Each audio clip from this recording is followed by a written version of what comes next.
This is a presentation of the Sports Source Digital Network, presented by Hearthside Bank. Welcome into the Sports Source Digital Network. I'm John Pennington, joined by VFL Ollie Lane, VFL Kevin Simon. These guys are going to break down for you the Tennessee depth chart in terms of, we're post-spring now. You should have all the guys leaving that could leave. You can still go grab someone from the portal, but it doesn't look like Tennessee's racing to do that. That's the kiss of death. They'll have somebody posted before I post this video. But Tennessee's defense. These guys ran through the offense in another video. I'm going to let them run through the defense. Gentlemen, up to you. All right. Again, looking at this defensive depth chart from a bird's eye view, this is kind of what you're looking at here. Going to start off with a bang. You know, these guys we're really excited about. I mean, stud. These guys are going to be very talented. Obviously had a lot of success with the defense last year. Look for it to continue again this year, which is something that we're really going to need to rely on, I think, this year. You know, Dom Bailey has continued to prove himself over and over again. When he first came into the program, I was like, who is this guy? Yeah. He needs a lot of work. Wow, he's come a long way. I mean, just looking impressive, bigger, stronger, faster, all the things you need to be defensive lineman, he's got it. And then you look at Tyree Rest that's right behind him. He's continued to improve as well and is almost to that same level as Dom. Dom's just got that little better of an edge against him. Then looking down here, Bryson Eason, Jackson Moy running your two interiors. Those guys have been proven. They're really very talented. You know, Bryson Eason, I think he's a 6th year now. Yeah. So he knows a thing or two about playing defensive line. I feel pretty confident in his abilities. Then Josh Joseph's the big name target I think that a lot of people have because he's replacing the production that was James Pierce. However, I feel like Josh Josephs is going to continue to improve. He saw a lot of the limelight last year, I think, with a lot of defenses focusing on Pierce throughout the season. So I think there's going to be a little bit more of a focus on him as far as teams scheming up protection-wise to him. But, I mean, he's just ridiculously athletic. He's a super talented defensive lineman, D-end. Yeah, it looks like Josh Josephs is going to be able to handle some of the attention that comes with being the main pass rusher. You know, the way I look at it, you got about 8 guys that you can go to battle with, you know, between, you know, Don Bailey, Tyree West, Weathersby, Moy, Hobbs, Eason, Josephs, Herring, Ross, and sprinkle in a little Nate Robinson. And, hey, we're cooking with hot grease. Feel good about those guys. Really, the strength of not just the defense, the strength of the team is in the defensive front. In Rodney Gardner, we trust. Got my man Chop over there with the outside backers. Rob Ayers, Big Smooth. You know, VFL working with those guys. So, you know, you feel good about where the defensive line's at for sure. Yeah, I mean, if you had a position to be concerned about, defensive line's not one to be concerned about. And we know Coach Gardner likes to rotate. You're going to see a lot of these guys hopping in and out of these games, and they're all talented enough to keep that same competitive nature up there with the first team and the second team. It's close to even. No doubt. Yeah. Now to jump to the linebackers, mi familia. Hey, these are my guys, my babinos. Start off with Arian Carter. You know, had a big sophomore year. Out this spring with the shoulder, but when you talk about the athleticism, the speed, an NFL prototype linebacker, this guy's got it now. You know, looking for a little bit more edge physicality, clean up some reads, but really looking for him to have a big year. And then T-Lander, steady Eddie, man, son of a coach, always where he's supposed to be, looking for him to take another step. And then Spellman came out of Lipscomb Academy. Hey, I love the way this guy plays ball. Yeah, he is going to try to put you in the dirt. And then Jay Burns, same thing, run hit guy. You feel good about those guys. Don't have a whole lot of depth at inside linebacker, but feel good about those top 4. Yeah, and the one thing that I will note, too, with Arion being out for this spring, I think it actually in turn helped T-Lander move more into that leadership role a little bit. Because obviously I feel like Arion Carter is destined to be that leader of the defense, leader of the linebacker corps for sure.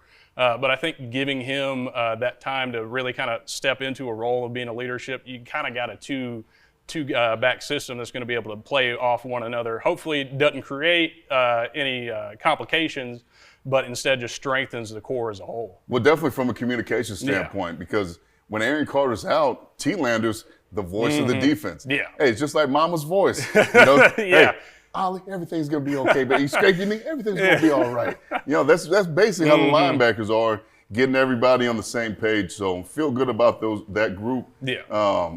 And then jump into the DBs. Got to start with the All-American. Know he's out. out the spring, towards ACL while training back home in Texas. But he had a heck of a year, really put together one of the best seasons that we've seen from a cornerback on Rocky Top in a mighty long time. Should be back and ready to go by the season. But Jamal McCoy, he's basically carrying the torch.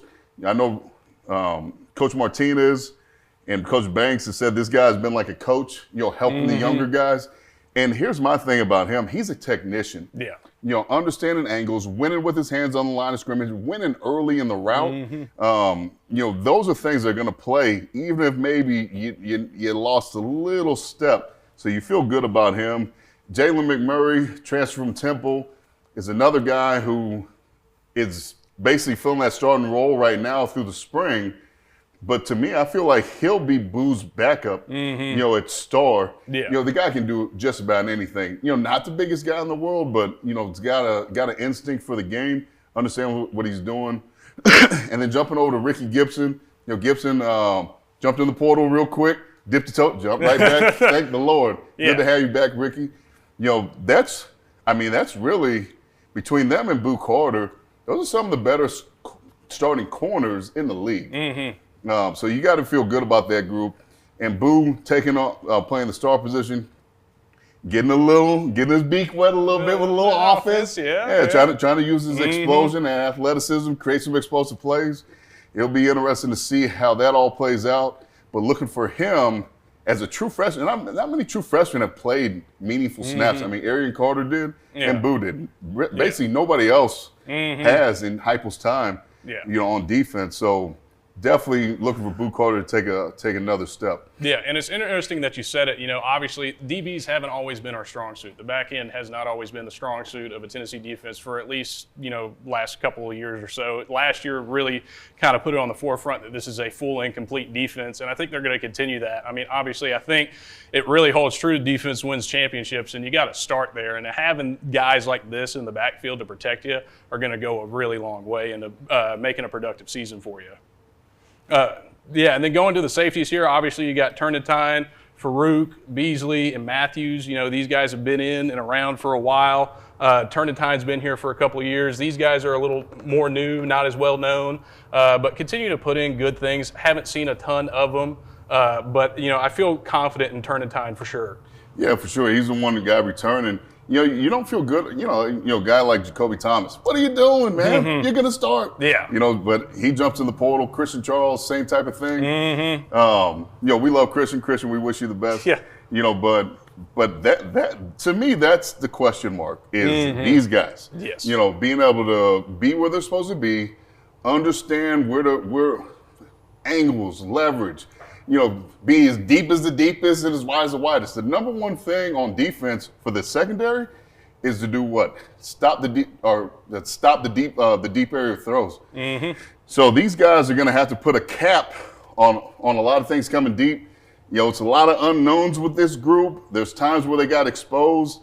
Even a guy like Turrentine, he'll tackle the catch, but he hasn't shown a lot of ball production to make plays on the ball. I know they've talked like they're excited about some of the young guys, a little bit more athleticism. Hopefully that plays itself out via the interception. Yes. Well, you guys made it clear. If I was going to ask for what area you're most concerned about, clearly safety positions. In terms of what do you feel best about, I'm going to make you D-line. Got it. What player? Who's your favorite player on here? Who do you think is going to have the biggest year? All these guys on the defensive side of the ball. I know. I definitely, my personal favorite, I love me some Bryson Easton, man. I mean, I loved going against him one-on-one situations. I always felt like he brought his best against me, and it brought my best. And then I continue to see him take that out into the field. Now, obviously, honorable mention, talked a lot about him, Don Bailey, just to see his progression, where he's come from. But this is probably my most favorite person to watch on that D-line. All right. Yeah, so last year I was all in on Omar Norman Lott. If I had stock, it would have, it would have been on the upswing. Yeah. He had a pretty good year, but for me, Arian Carter, we need it. We need it. I think he's ready for it. Coach Inge has done a great job getting these guys ready. I think he does a great job coaching their reads and cleaning up some of their eyes. So looking for him to take a big jump. He's a guy that I think, because guys aren't leaving in 3 years anymore. because of NIL. Right. Yes. But he's a guy that I could see going after some NFL money if he has a big year this season. I would feel so much better about all of this. And we did it on the offensive tape, too. Kitzelman was sideways because he's injured. McCoy, if he hadn't torn his ACL, Yes. if you had him healthy and you knew what you were going to get right from the beginning, I would feel so much better about this whole defense. Because it's just, there's 5 positions you want on a football team if you're drafting today. Quarterback, number 1 receiver, left tackle, number 1 pass rusher, and a number 1 shutdown corner. You had that guy in McCoy, so you hope he comes back, and you hope he comes back fully. Receivers tend to, it's the second year back where they're back to normal. You tend to have some of the drop season. It's probably because they're not completely safe. They don't feel completely secure with that. What about McCoy? You get a DB, he's obviously going to be trying to catch passes, but do you think he's going to go through that same thing that receivers go through in terms of first year back can be a little rough, second year's when you hit it on all cylinders? Yeah, so definitely see what you're saying. It's okay, and especially playing a position where I don't know where the receiver's going. I mean, it's a harder position athletically. Yep. That's why we put the best athletes at corner. But I'm going to go ahead and put my stock as a guy who's torn his ACL a couple times. There you go. I'm just going to slide my guy right here. Tore his ACL in January. By the time the season starts, he'll be 9 months post-op. One thing about tearing your ACL, I want to say he's right about 198, 200. So not a little guy, but not a 300-pounder. Lighter. Yeah. He's lighter, and just where we're at, from the sounds of it, it was a clean ACL tear, minimal meniscus tear, right? So it's easier to come back from that. And then, think about it, the way this guy works, and he's a worker. You know that he's going to be back. Hopefully, mentally, he'll be there. But if anybody on our roster was built to do it, he'd be the guy. Yeah. All right, very good. VFL Ollie Lane right here. VFL Kevin Simon right here. Want to thank them. Want to thank you for watching. If you like content like this, we're going to do more of it. We're actually building a set in here just for this kind of thing. But if you like this, hit the like button. Also, you can leave a comment, subscribe. That'll help you know when we put stuff up here on the channel. And we'll see you next time on the Sports Source Digital Network.